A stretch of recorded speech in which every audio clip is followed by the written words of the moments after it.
I'm not quite sure why you've come over to me at this point in the programme, but that's one of the exciting things about live television.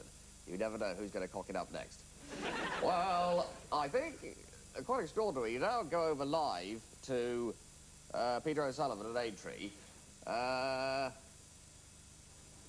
we're not. We're not. We're going over to Lenny Henry in the studio. What's he doing in the studio? Hello, hello.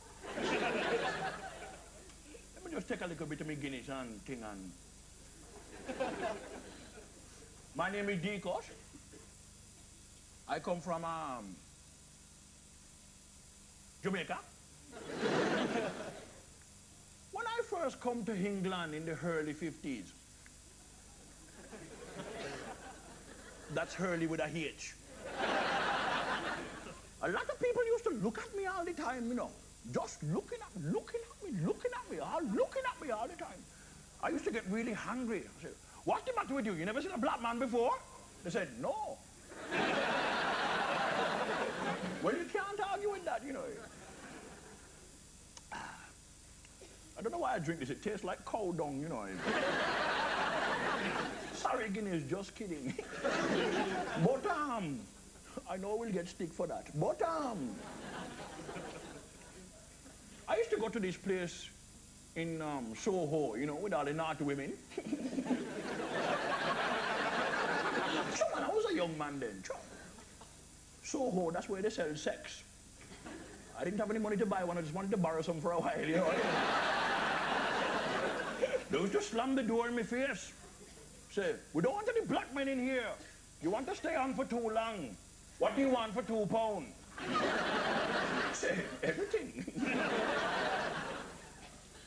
Remember this one girl, she used to talk to me? She was nice. She had a beauty spot all over her body.